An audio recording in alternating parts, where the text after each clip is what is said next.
Bonsoir la famille, Martial Hugues de TV.missima. Merci d'être avec nous.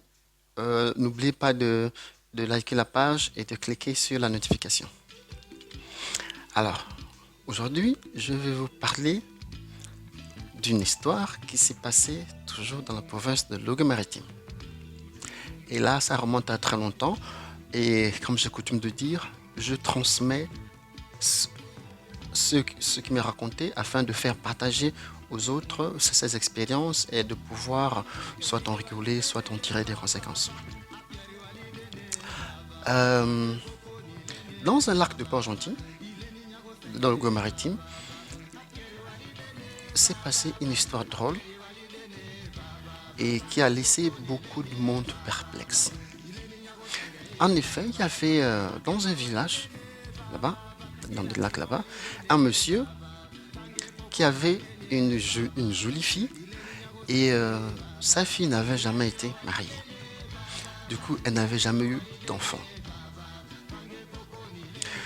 En dépit de tout ce qu'ils ont pu faire comme cérémonie pour qu'elle puisse tomber enceinte, parce que on va préciser qu'elle avait un époux, mais qu'elle n'était jamais tombée enceinte. Et ce, en dépit du fait qu'ils ont cherché voies et moyens, consulté qui de droit pour ça, elle n'était jamais tombée enceinte. Et un jour, sans pour autant l'expliquer, la fille du chef était enceinte. Tout le monde était content, le chef en particulier, parce qu'il s'est dit, enfin, j'ai un petit-fils qui pourra m'honorer. Il y en a qui estimaient que le pouvoir était mieux conservé par les hommes que par les femmes. Alors que nous savons que dans nos rites traditionnels, c'est la femme qui a le pouvoir, c'est la femme qui a la pleine puissance. Alors, là, ce n'est qu'une version ouverte. Il s'est passé quoi? Le temps passé, la grossesse montait. Après, la fille du chef a accouché d'un petit garçon. Et accouché d'un petit garçon, ce fut la fête au village parce que tout le monde était content. Oh non, la fille du chef a eu enfin un enfant et le chef lui-même était content de dire à tout le monde que désormais il avait un petit-fils à la maison. Et au troisième jour de la fête, parce que on va préciser que à la naissance du petit-fils du chef du village, il y a eu la fête. Donc il a organisé, il a appelé les gens des villages voisins pour fêter ce truc. Au bout du troisième jour, au bout du village, on a aperçu des gendarmes. Il y avait trois gendarmes, deux garçons et une femme. Bon, les gendarmes à l'époque coloniale, c'est-à-dire que qui avaient un képi, les kakis, manches courts, et les culottes, et puis des chaussures de sécurité qui s'arrêtaient au niveau des chevilles. Mais lorsqu'ils arrivaient, ils avaient à leur dos ce qu'on appelle mikas. Mikas, c'est des espèces de chicottes qu'on faisait à l'époque avec des lianes. Mikas. Ils sont arrivés, tac, ils sont arrivés au bout du village, ils ont commencé à se renseigner. Monsieur, bonjour, vous allez bien, vous allez bien. Mais finalement, il y a pas un étranger qui est arrivé ici il y a quelques 2 ou 3 jours là. La personne qu'ils ont croisée est étranger ici? Non, il n'y a pas d'étranger. Ah bon, sûr. Non, non, il n'y a pas d'étranger. Ok, merci beaucoup. Après, ils ont continué leur chemin. En se rapprochant du village, ils ont aperçu une dame assise devant un corps de garde. Bonjour madame, bonjour. Ça va, oui, ça va. Maman, nous, on cherche un étranger qui est arrivé ici il y a quelques jours parce que il a des comptes à rendre là-bas. Il est parti sans prévenir. Ah, étranger ici? Ah non, il n'y a pas d'étranger.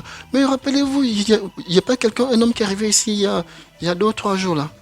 2 ou 3 jours ici. Non, non, non, personne n'est arrivé ici il y a 2 ou 3 jours. Il dit, oh. Mais il n'y a pas une femme qui a accouché ici il n'y a pas longtemps. Ah, la femme qui a accouché. Ah aussi, c'est la fille du chef. Ah bah la fille du chef, hein, oui. Elle a fait quoi? Un petit garçon. Ah, bon, il y a l'un d'eux qui a dit à l'autre, Diandi. Donc c'est lui, Diandi. Ils sont partis, tac, tac, tac, tac, tac, tac, tac, tac, tac, tac, tac. Ils sont allés juste parce que la personne indiquait où se trouvait la maison de la fille du chef. Et lorsqu'ils sont arrivés, la fille du chef, comme dans nos coutumes africaines, lorsque une femme vit au monde, lorsqu'une femme meurt au monde, il y a des petits soins qui lui sont prodigués par d'autres femmes comme elle, c'est-à-dire taper l'eau chaude, comme on dit chez nous, taper l'eau chaude, et puis frotter plein de choses pour que la femme retrouve ses formes normales sans qu'il y ait trop de dégâts dans la nature. Ils sont arrivés tranquillement, tac, tac, tac, tac. Il n'y avait personne. Donc l'enfant était couché sur le lit, et puis la maman était en train de faire l'eau chaude pas très loin de là. Donc les trois gendarmes, les deux hommes et une femme sont arrivés, ils sont rentrés. Ils ont commencé à appeler le bébé. Mais il est combien? Donc, on dit combien? Toi, lorsque tu viens ici pour embêter pour personne, là-bas tu as laissé ta femme et tes enfants. Qui va s'occuper d'eux? Le bébé était là. Ils disent, Combil, arrête de faire ce que tu fais là. Pourquoi tu es venu embêter les pauvres gens ici? Tu as laissé là-bas les bons. Qui va les payer? Tu as laissé des problèmes là-bas. Tu as fui là-bas pour venir embêter les gens ici.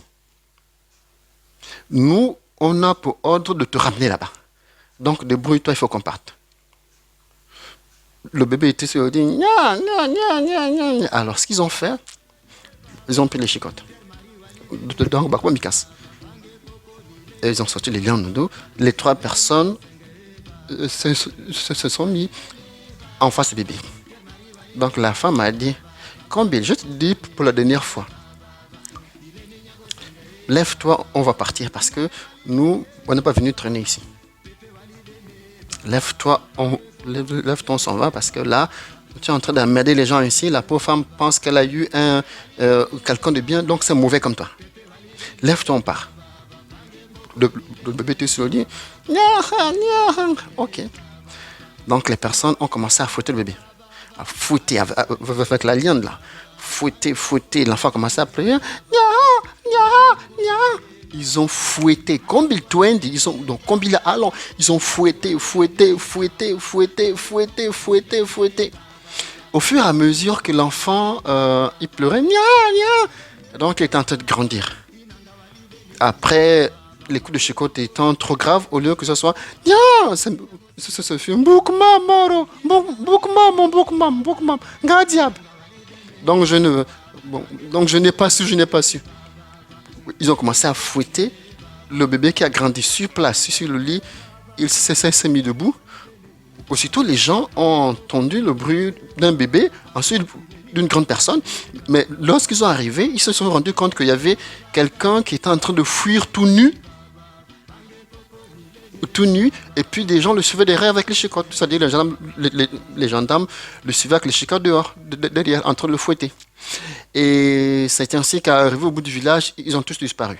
Ce qui fait que la maman, jusqu'à ce qu'elle soit partie, n'avait jamais su où son bébé était parti. Je vous remercie. Et puis je vous dis encore que la vie, elle est autour de nous. Il y a une vie en dehors de celle que nous vivons là. Il y a une autre dimension qui existe. Et c'est cette dimension qui a été perdue en fait.